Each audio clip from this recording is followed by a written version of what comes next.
Our CEO Forum certainly explores that as Caribbean network operators discuss the fundamental role of telcos in the digital transformation.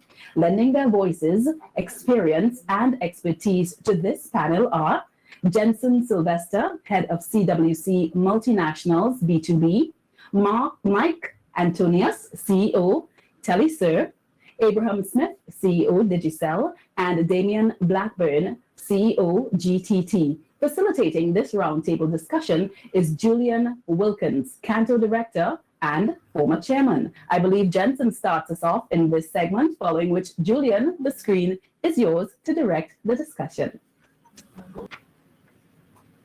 Good afternoon. How are you? I hope everybody can hear me clearly. And it's such an honor to be presenting this afternoon at the 38th AGM at CANTO. We always thoroughly enjoy CANTO and participating with and in CANTO, such a critical partner of ours as we strive to develop the digital evolution in the region. So this afternoon, I'm going to take about 20 minutes and go through the following agenda, which is really trying to unpick what we need to do in the region to accelerate the evolution of digital for our people. First off, I'll speak through what we're calling a digital index. And we found some work done by a well-known economist in the region, Justin Ram, that looked at sort of trying to build a scorecard or an index for the Caribbean's digital readiness. And we're providing that through a lot of data that we've researched and uncovered, and we'll go through that. Then we'll outline, of course, how Cable and Wireless and, of course, our other telco participants across the region, what we're doing and how we are enabling a critical pillar, which is digital infrastructure. So we'll go through that, and then hopefully we'll have some questions and we'll move on to a very robust conversation. So the three pillars that we have sort of focused on as we think about how ready we are in the Caribbean to harness digital and accelerate digital evolution are three things: digital infrastructure, digital platforms, and of course, facilitation. And each of these three pillars have sort of subheadings, categories that we can start to dig into and try to understand where we are as we think through our readiness to harness digital.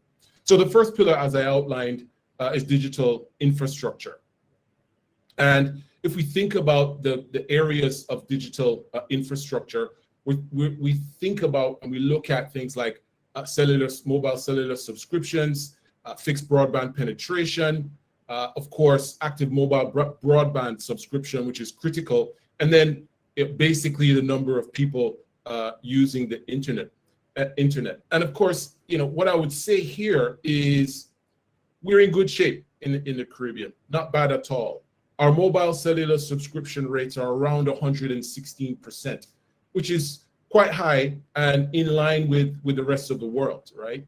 And so everybody knows that we are oversubscribed from a mobile cellular subscription perspective in the region. Our fixed broadband penetration, our average is about 50%.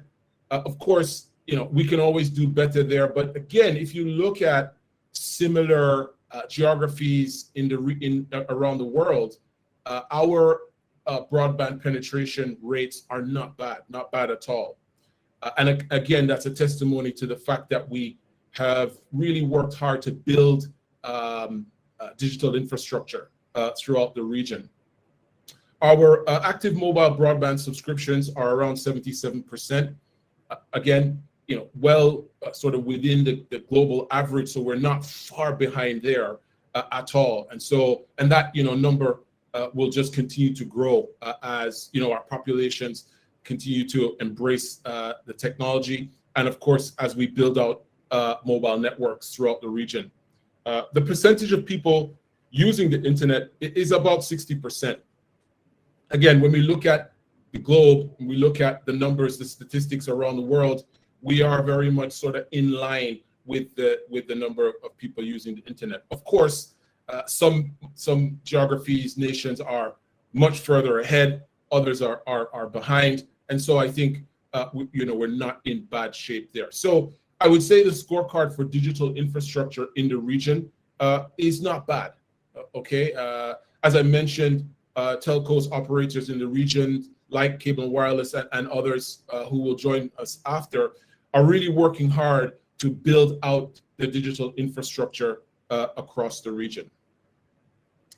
The next pillar is platforms, and this really speaks to, do we have all of the things in place to enable an environment where digital platforms can be created, where we can use things like software as a service, develop software as a service on our own, where we can start to think about things like digital financial services, fintech, for example. Do we have an environment where digital platforms can grow and thrive? And under digital platforms, there are 4 categories: cybersecurity index, the global cybersecurity index, the percentage of people with 3G coverage on their mobile. The reason why that's important is, of course, the broadband aspect of 3G, the speeds that 3G provides to mobile users, obviously enables the use of digital platforms, right? And then finally, the eGov index, which is interesting. We'll go into that in a minute. So our cyber security index, it measures a country's preparedness to prevent cyber and deal with cyber threats and attacks and incidents. We in the Caribbean, we have a long way to go here. Of course, there is a lot of work going into assuring the security, cyber security of our companies, our businesses, and government. A lot of work going on there. However, our scorecard, where we are in terms of our preparedness to really thwart large-scale cyber attacks, I think has a lot of work to do to get there, to the global average. So some work to do there. Now, the Global Cybersecurity Index is a measure of a country's commitment to cybersecurity, and that's really driven by our governments throughout the region. And I know that our governments have pledged quite a lot of support for driving cybersecurity at the national and regional level. However, the work that we need to do, I think, is still uphill, right? So we have a learning curve there as we think about our regional cybersecurity strategy and infrastructure. Again, this will need heavy collaboration throughout the region amongst our governments and our regulators to make sure that we're secure. We're secure. Our data is secure. Our population's data is secure. Our government's data is secure. So more collaboration and work required there, and we can discuss that later on. Now, the percentage of population in the region with 3G coverage, of course, varies by island, but overall, it's roughly about 85%, okay? When we take all of the geographies in the English-speaking Caribbean and we map it out, this is quite high. And so we are in a good place, certainly from a 3G mobile coverage perspective, to be able to harness the power that digital platforms can bring to businesses and our lives in general. The e-government index, or the EGDI, measures 3 components: readiness, provision of online services, telecommunications connectivity, and of course, human capacity. And this is from a government perspective. How ready is the government to be able to harness digital platforms? Do we have the provision of online services? What is our telecommunications connectivity like for government?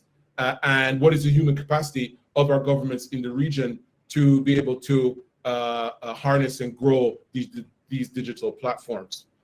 The levels we've seen and we've looked at are acceptable in the region. I think our governments in the region have really made headway in terms of making digital enablement, capacity readiness a key cornerstone for economic development. And of course, in many governments around the region, we're seeing it as part of their manifesto and their key driver for managing the economies in the region. So the EGDI, we have a little work to do there, but I think certainly, from a governmental perspective, we're heading in the right direction.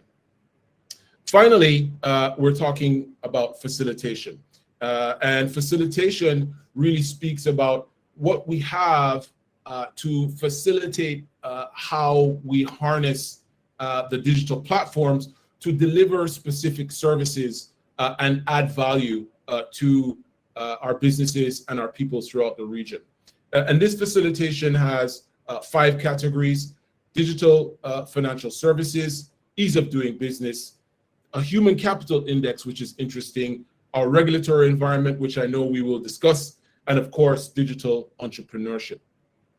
When we look at the digital financial services arena in the region, we're seeing a flurry of activity within the digital financial services space or fintech space in the region. Certainly in meeting with large regional banks, there is a big push to move away from cash services and much more digital services. Of course, when we look at things like Sandbox in Jamaica and other M-Money in Barbados, for example, we're seeing a lot of activity around driving fintech digital financial services in the region. So, we're feeling very bullish about that.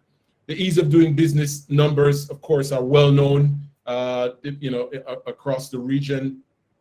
Again, varying in different geographies. But I would say overall, coming out of the pandemic, we think we will do better in this regard. So our ease of doing business as a region will continue to do better.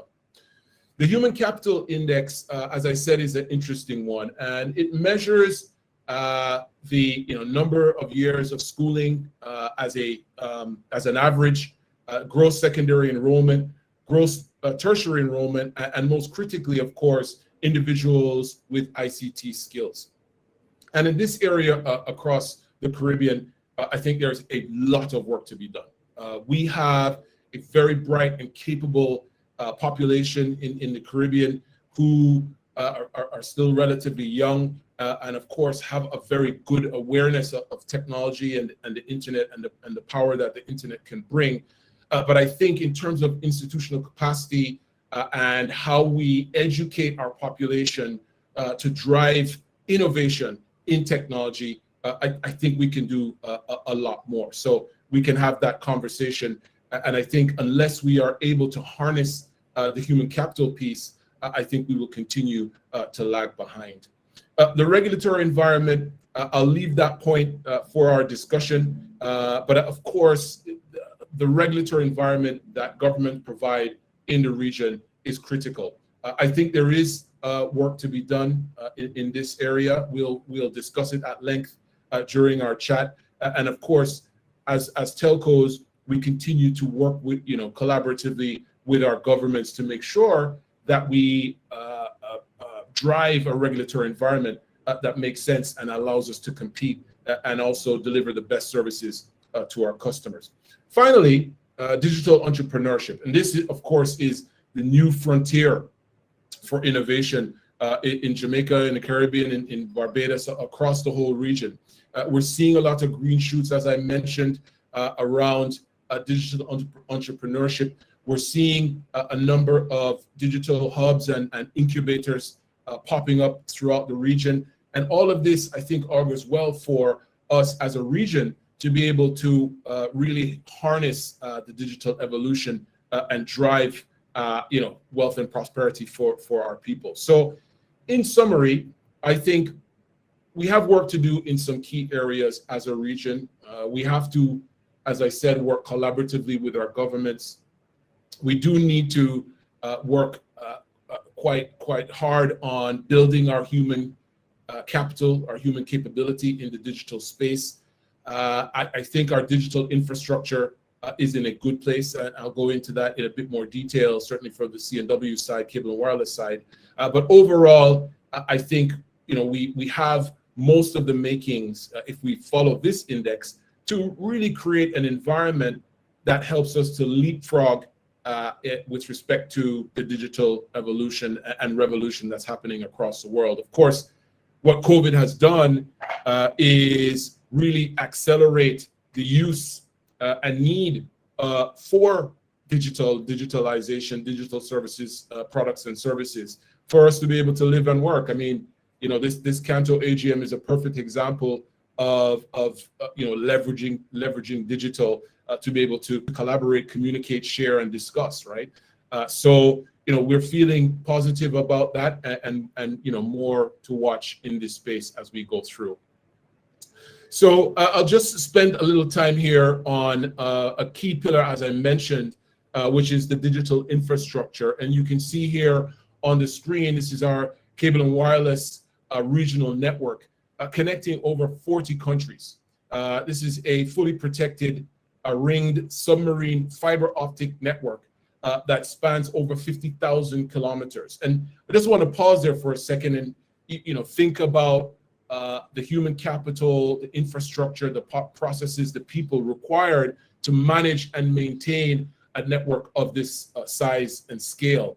Of course, our region is prone to natural disasters, earthquakes, hurricanes, etc. And so, of course, the level of redundancy required to assure and ensure that our islands are connected is massive, right? And so we're very proud at Cable and Wireless, of course, to have this network and to continue to connect our people of the region.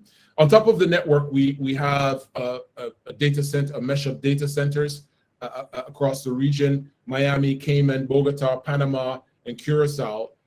Those data centers allow us to provide platforms to our companies, businesses, large and small, and governments to harness the power of cloud technologies. And so this infrastructure, these data centers, are really the core of our ability to provide cloud services to our customers. And then finally, of course, from a regional network perspective, the people and the processes. So we have dedicated teams scattered throughout the region that manage, monitor our networks and our data centers to assure the best service being delivered to our customers and our governments. And so we're very proud of the team at Cable and Wireless across the region, managing and maintaining this network and data centers.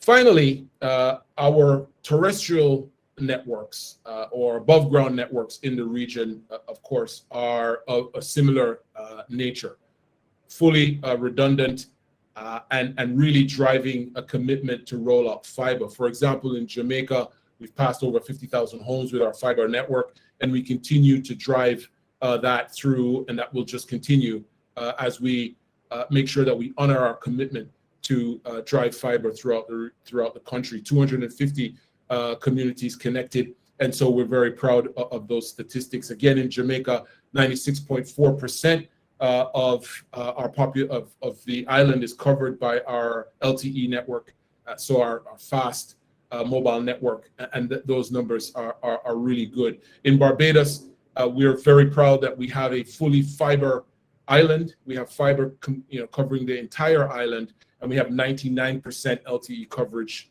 in Barbados. So just some statistics there are really showing our commitment in the region to drive the digital infrastructure that will enable evolution, enable digital platforms, enable facilitation, enable fintech and e-government across the region. So we're very happy to be part of this forum. I think I am at time. I want to thank you for your patience as I went through this slide. We are just so happy and honored to be part of this amazing region. and are looking forward to continuing our participation in the digital evolution in the region. So I'll stop there. I'm not sure who next. I believe maybe Julian, you are up.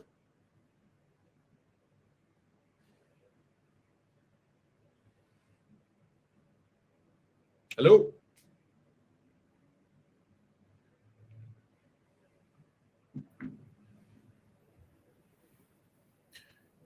Yes, good afternoon, everybody.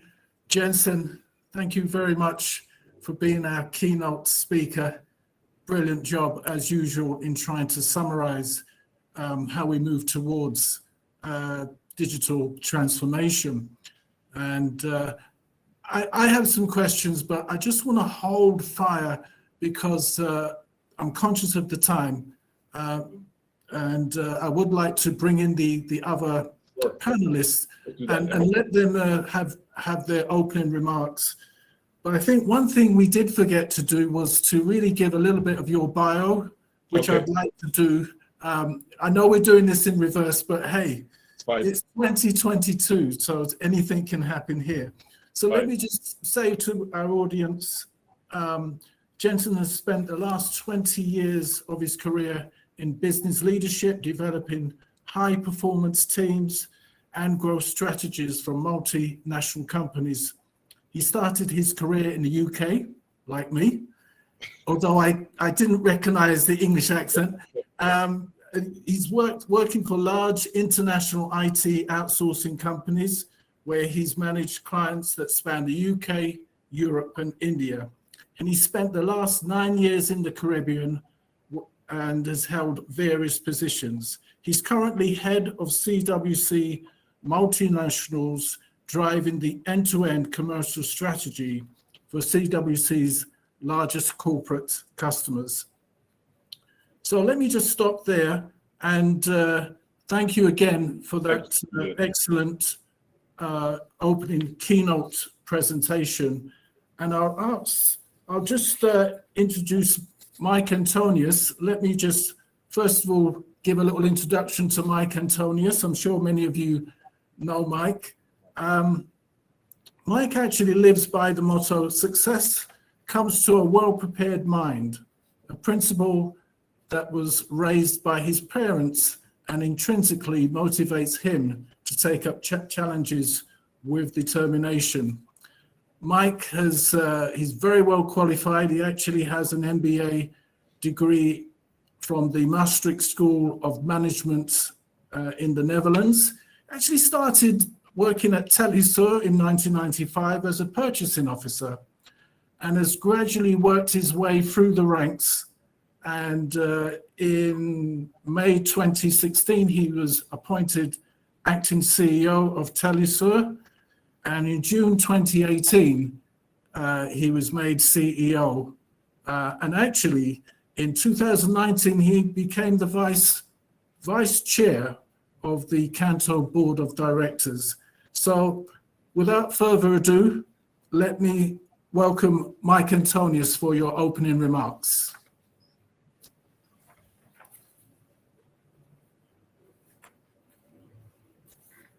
Thank you very much, Julian, and happy to be here to attend this CANTO event. And with regard to my opening remarks, I must thank Jensen about his presentation because it was in top condition. See that you have prepared well. Also related to my personal quote, preparation, which comes, success which comes to the well-prepared mind. With regard to one thing you mentioned, digital infrastructure, I think we as operators, we are at the foundation of what is what we call the digital economy. Our networks must be in top form, top condition. And what I realized also within my job is that we have put a lot of effort into our infrastructure. We improved a lot, mobile and fixed. Even if you check the latest ICT Pulse report, you will see what our rank is with regard to mobile performance, mobile speeds. Unfortunately, on the fixed side, we see that we are in the lower part of the rank, and that is also something that we analyze. We analyzed about it, and we see that there is a big impact of the financial crisis in which our country is. So people cannot afford a lot. And if they do some tests, some speed tests, definitely you will see that they will have lower speeds, and that is basically influencing the report. But doesn't say anything about the condition of the fixed network.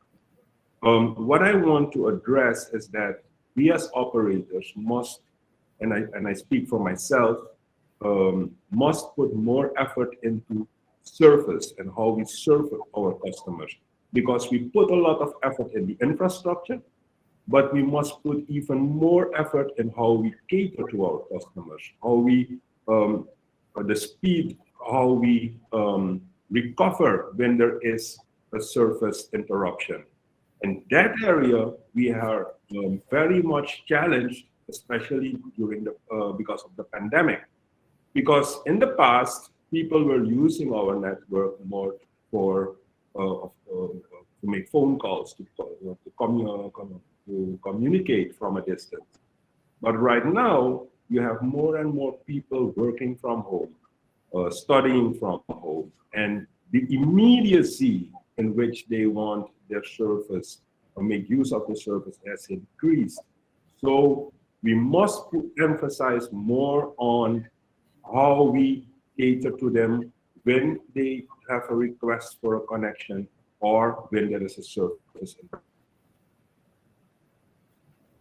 So I've accepted that challenge with my team. We're focusing a lot on that part, because if we from the Caribbean want to be part of the growing digital economy, we cannot offer services where our customers get offline or are not able to perform or compete with others in the digital economy from the developed countries. So I have accepted that challenge, and I wanted to drop it here during this presentation and as my opening remark. Mike, thank you so much, and I love the emphasis on service to our customers, a really important point. So let me just keep moving along and just talk to you a little bit about our next panelist, Damian Blackburn. Damian joined GT&T, one of the telecom operators in Guyana, as CEO in May 2021. For 5 years prior to this, he was the founding CEO of Alive, a new entrant mobile network operator in the Bahamas. He has over 20 years working at senior level across the global telecoms industry, having held senior positions with Virgin Mobile, BT Group, Digicel, and Virgin in the USA, Europe, and the Caribbean regions. So let me now please welcome Damian Blackburn for his opening remarks. Mute. He's on mute. You're on mute, Damian.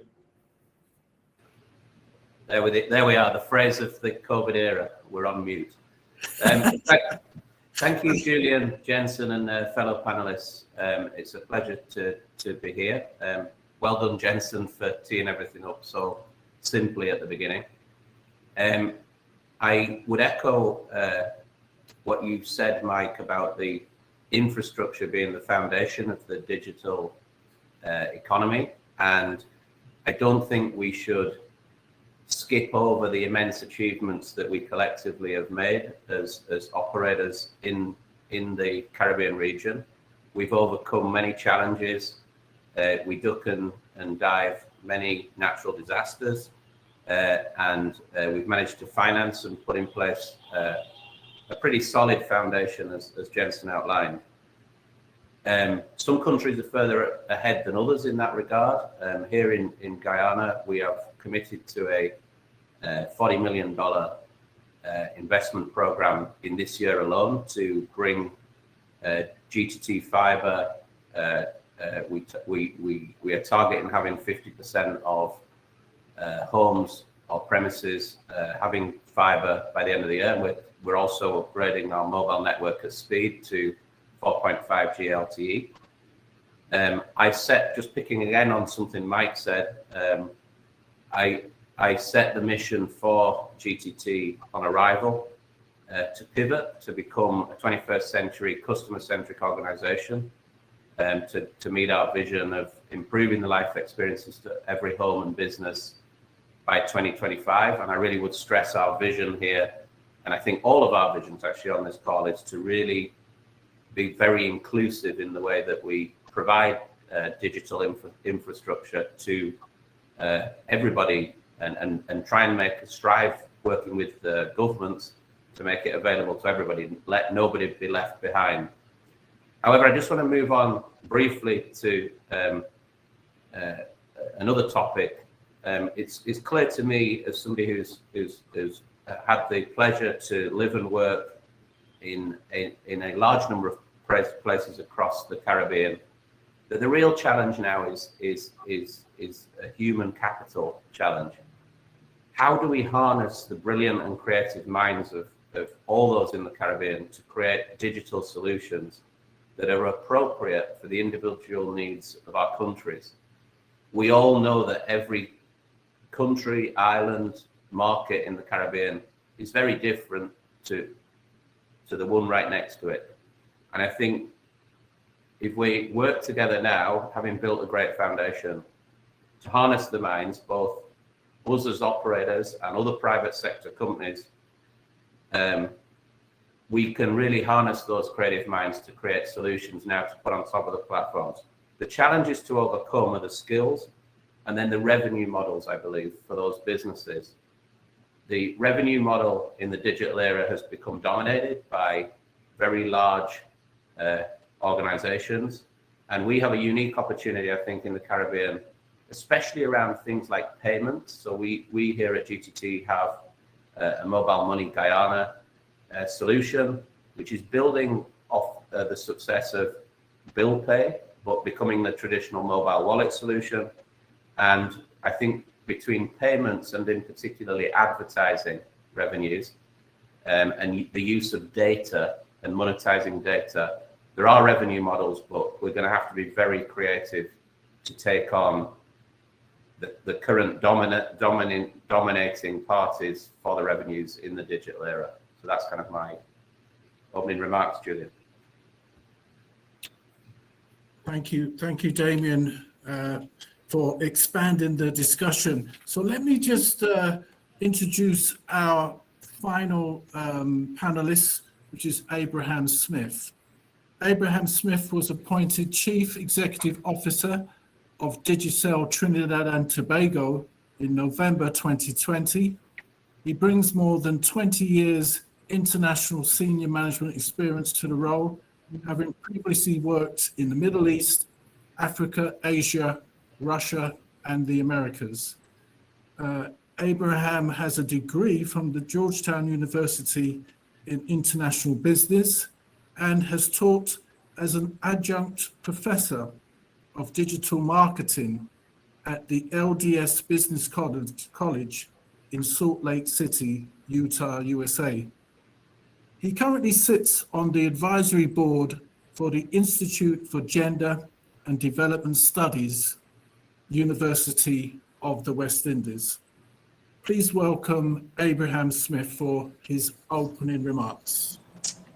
Hey everybody, thanks for that, Julian, and it's great to be on the panel with all of you.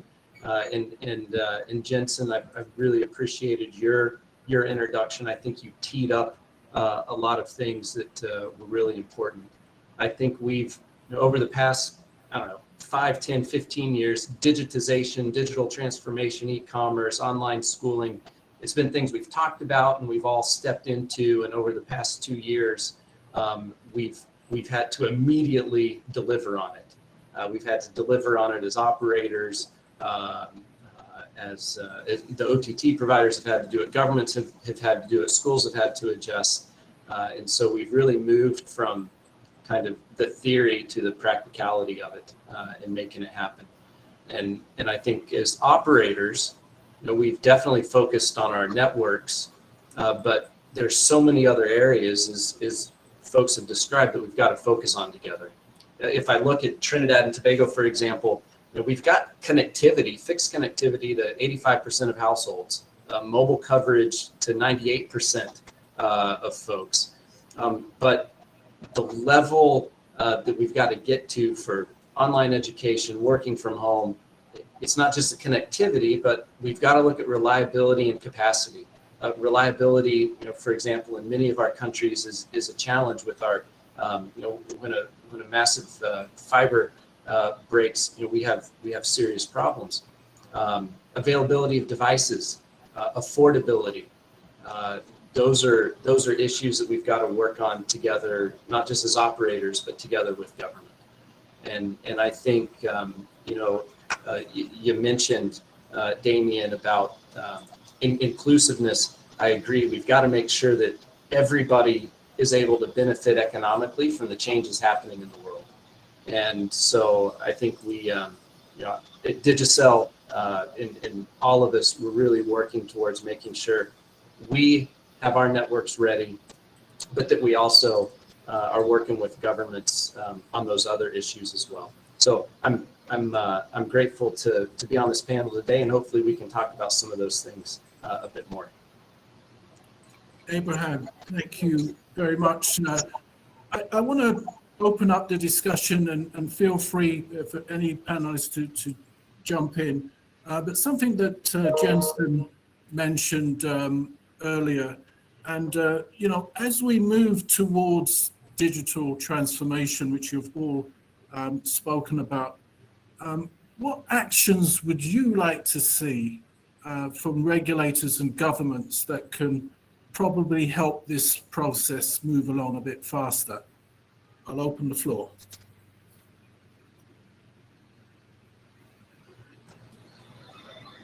I'll start that one, if that's all right, Julian. Sure. I think one of the things that we've been talking a lot lately about in our country, and as I've been talking with my colleagues in other countries and other operators, is one very specific thing is looking at how we use the USF facilities within each country. I think there's a real potential there to look at how we broaden that base of contributors and make sure that everyone who's deriving benefits from this digital economy are also contributing to how we support society in getting there. And like I said, the old way of connectivity only, there are all these other things that we need to solve. So I think there's some work we can do on how we contribute to and apply universal service funds. That's one specific thing. I think, Julian, thanks, Abram, and I support that. I think, Julian, one of our challenges in the region is the fact that we are a region of small island developing states, right? And we have different regulatory environments. Yeah, many of them are similar, yes, but still we have multiple regulatory environments in each of the islands, and that is problematic when you think about scale, you think about ease of doing business, and we think about the region as a collective. And so I think for us, it's how do we, come good on the promise of a truly, ubiquitous regulatory environment, particularly for digital and digital enablement, right? If that's something that we want to accelerate in the region. So I think for me, that would be it, Julian.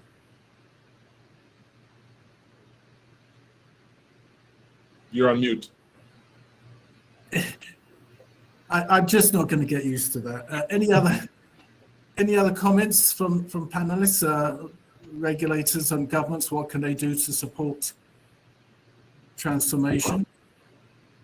Yes, Mike. With regard to the question, I should stay to the question, of course, but one of the main challenges we face at the moment is more related to the effects of the pandemic. And the effect of the pandemic, a very big challenge for us is the increase in costs that we are getting involved with. All the costs are increasing and people are expecting services to become cheaper. Costs of all equipment is increasing. The issues with chipsets, the cost of everything is increasing. And I do not think that regulators or governments can assist us in that. But that is one of our major challenges at the moment. And we even experience it harder in Suriname because of the financial crisis. And that we're having here at the moment. It will take some time to get out of it. We're going into the right direction, but I cannot emphasize this enough. All costs are increasing. I suppose, Julian, it's Damian. I'd just add one thing. I think in order for us to really embrace the digital concept fully, we as an industry need to be role models in everything we do. We need to embrace digital first thinking. As we're embracing that thinking, the regulatory community in the conversations with us, I think it would be great for that first thinking to be there as well. I'll just give a recent example. When I arrived here in GTT last year, I decided that it was, as part of our 21st century customer-centric mission, that it would be a good idea if we got the billing onto digital, believe it or not. An issue that I know a lot of other operators have already tackled many years ago, And I must praise the regulator here, the PUC, who embraced that thinking and actually helped us to communicate really with the public, because a change like that can be a worry to the public, and really helped us, take it from where it was paper-based to really, I believe, the region's leading WhatsApp billing solution. We are presenting nearly half of our bills over WhatsApp now to our customers, and I think that kind of thinking by the regulator and embracing of these 21st century digital methods will allow us to be a role model, and then encourage some of the other sectors to eliminate some of the paper and bureaucracy and payments challenges that we all experience. Yeah, Damian, I want to pick up on that when you're talking about, the OTTs. I mean, the fact is, I would say over the last 10 years, network operators have really seen a number of people drop actually making voice calls. Number of minutes they spend on these calls has dropped significantly. But we've seen a shift where, of course, data usage has gone up tremendously, and that has meant costs going up in terms of providing equipment, as Mike has said. And, there's been this shift where we've got OTTs like WhatsApp, which is heavy usage, but also Microsoft Teams and Zoom, for example, these type of internet-based applications being well used, and for operators, we've provided this infrastructure where costs are going up all the time. So I'd like to get the panel's thoughts on that. How do we go forward on this when we've got this growth in data that we're trying to grapple with, and the drop in voice? Your thoughts? I'll take a stab at that one. Thanks. No, I think our role. Look, I don't think we can stop. How our users use our network, right? How they communicate. I mean, We just have to embrace it and continue to provide an environment to enable the way people use the technology, right? For us, the use of data is just something that we have to deal with, and we'll continue to provide the best data services that we can, right? Of course, it adds complexity, cost to our business to be able to assure from an infrastructure perspective now, to your point, Julian, that the network is robust enough, which we do. And I think Mike made the point earlier, we just need support and collaboration with our governments to help us deal with these increased costs, right? I mean, our costs in the region for infrastructure are a clip higher than the rest of the world, partly because of scale, partly because of geography, and partly because of government support, right? So, this is not a finger pointing session. I just think, the move from voice to data, it is what it is. And our role is to continue to provide an environment where our populations use the technology in the way that they need, right? So, we're not going to stop it. In fact, we have to continue to facilitate it. I think we as a region of operators and governments in the region need to find creative ways to solve for that problem. So I think that would be our view on that. Julian, if I could, I think in addition to the things that Jensen said, I think we as operators have to also change our mindset. I mean, it's not like this is a surprise. I mean, since 2000, I don't know when the iPhone come out, like 2007, 2006, or even before that, when we had kind of ringtones and clips and things coming out, and people were downloading those. Like, we've seen this come. We saw international traffic drop when Skype came, right? We've seen this come, and I think this iteration of it, it's clear that we have to go and our friends in Canada will say, you got to skate to where the puck's going to be, right?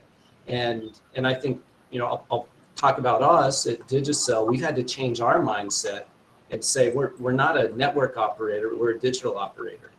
And so we have to be ready to not only provide the connectivity, but also those experiences that people want to do. So we're trying to skate to where that puck's going to be.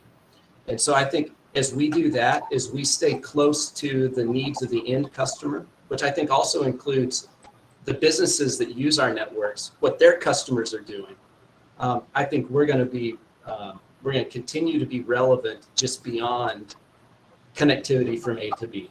And so I think that's what gets me excited. That's what gets me really excited about this transformation that's happening now.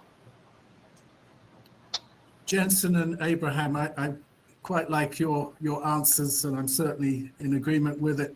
Damian and Mike, did you have anything to add? Mike, go. Go ahead, Damian. I'm just leaving my microphone on now. Just Yes. So I think that this is my kind of view. We as telecom execs putting down the digital foundation, I suppose, over the last 10 years or so, we've lived through the most exciting pioneering time. It happens to have been led by some very large global players of scale who have developed applications that have been adopted, not just in our region, mass scale, but around the world. However, one thing that I've learned in my 14 years now in the Caribbean region is localism and being close to the customer and close to the community you live in is actually going to win the day. And just because the revolution so far has been led by the big global players who created fairly basic applications, if you think about it, messaging, and have then expanded beyond sharing information in community groups, it doesn't mean we're at the end of the digital revolution. We're at the very beginning. And I suppose my appeal to everybody is, if you subscribe to the theory as I do now, having had my 14-year education in the region, that localism and being close to a community is actually going to be winning the day, because digital solutions that are created for the needs of that specific community are going to win the day. Then let's just all get on with that thought and work out how we can harness the minds of all those brilliant people out there to start creating them. And I think that's the challenge I would throw out for us all. The glass is half full, and it's up to us to fill it up now, not let all the big global companies who've led it so far. Excellent, Mike.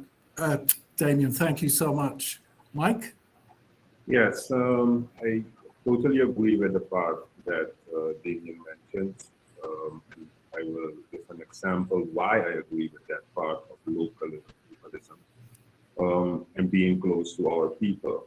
We know how much our people make use of certain applications, applications like WhatsApp, for instance. And although we have discussed a lot of this part in the past about regulations regarding these type of services, I never experienced where only in China I have experienced that certain applications are blocked. What I recently experienced as well, that for instance, a service like WhatsApp is blocked in Dubai. That was very interesting for me to see how a country that is so progressive, they decide to do something like that. And thinking of that, okay, can I do something like that within my country? I was thinking of, wow, that would definitely be a very big disadvantage, because if we're close to our people and we know how they make use of it, and we suddenly start doing something like that, that would create a very negative impact. And to use the example of Damian, that the glass is half full, it pushes us to look at other type of solutions. It pushes us to be more innovative. It drives us to look at how we can, I call it in our company, the easier innovation, to look at other type of e-services to connect our people, to connect our customers, to connect customers with the government and with other type of businesses, so that these type of e-services can become new revenue streams. So I like the idea of the glass being half full, and because of that expression, we keep looking at other types of solutions that can be beneficial to our society. Mike, thank you for that. And indeed, thank you all for those comprehensive responses. Unfortunately, time is against us. And I just want to try and take some questions from the audience, if I may. Got one here from Alicia Sutherland, and it's for you, Damian. Is it true, Damian, that digital is optimized for global companies? What do operators in the region need to be, what do operators in the region need to be, how do they be competitive, I think is the question. Right, so I think obviously for certain specific applications, some of the big global companies have done a great job. They've produced an optimal product, but the needs of consumers are still changing, so they will need to keep evolving. There are huge gaps for us to look at, though, that global solutions are not going to fill. Mobile payments and the whole payment architecture of the Caribbean is complicated, whether we like it or not. We've got different currencies, we've got different regulatory environments. This is an opportunity where not necessarily us on our own, us partnering with the right people, either the challengers or those who want to change the way things are working in their own industry. These are the opportunities ahead of us. I think that, along with a lot of the the solutions that we saw start to appear in COVID, I was in the Bahamas for some of my COVID experience, and I saw there, for example, a solution called Craven, which was a food delivery service, very similar to other global food delivery services, but was certainly doing something that was very specific to that market that the global solutions couldn't do. And this is my appeal to us all. We have a unique opportunity as operators to help bring some of these dreams alive, and we don't need to do it all ourselves, right? We are better partnering with, I believe, and encouraging and fostering innovation with others, and really providing a human capital platform or a partnership platform for these brilliant minds to bring the solutions that, quite frankly, probably those of us on this panel will never think of. We need to empower them and get them out there, and I think that will then start to break down the scale economics, and we would start to see local economics starting to win the day. Yeah. Thank you, Damian. It's 2:00, gentlemen. So let me just perhaps give you all 30 seconds to just mention any key points that you'd like to get over, perhaps starting with you, Jensen. Thanks, Julian. I think everybody's heard a lot of me this afternoon. So I just want to thank you, Julian CANTO, for providing this platform for this important discussion. Such a pleasure to be a part of it, and CANTO is one of our key partners in the region as we try to drive this. So let's keep talking, let's keep collaborating. To my fellow panelists, thanks for your contribution. I feel very honored to be amongst such an esteemed panel. So thank you guys for your time. And Julian, we'll talk again soon. And thanks everybody. Any questions, drop me a note and we'll get them answered. Okay, thank you very much. Thank you so much, Jensen. Mike, would you like to just say a few words? Yes, I would like to. I feel very honored also to be part of this panel. I think it is only CANTO that can arrange such a panel for us to have good discussion. It isn't often that we meet, it isn't that we can share ideas, but also by participating in this panel, some thoughts that I have, I realize that you guys are going through the same thoughts. Although we don't meet, we are in the same industry, and it's also for me some kind of awareness that, okay, we're heading into the right direction. So thanks for sharing your thoughts with us. I really appreciate it. Thanks so much, Mike. Really appreciate that. Damian, would you like to just say a few comments?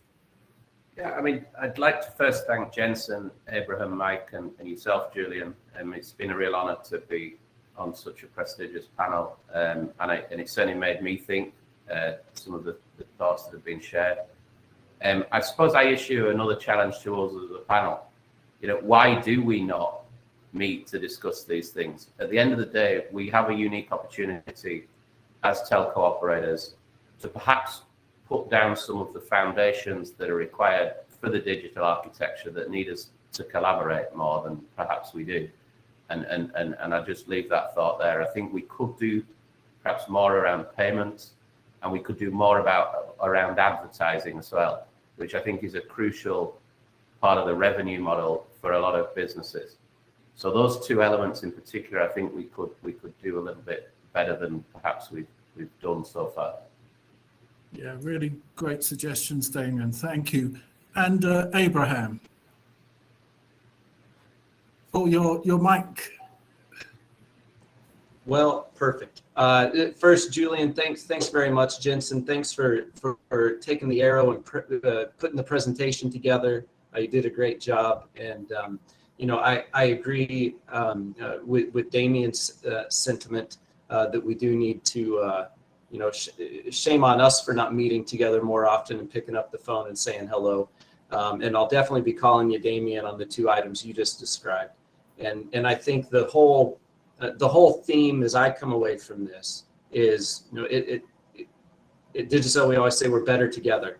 And I think this is another example of that, of being better together, whether it's operators in government, operators and their customers, and us as operators working together. So I think that's the solution. So looking forward to being better together with all of you.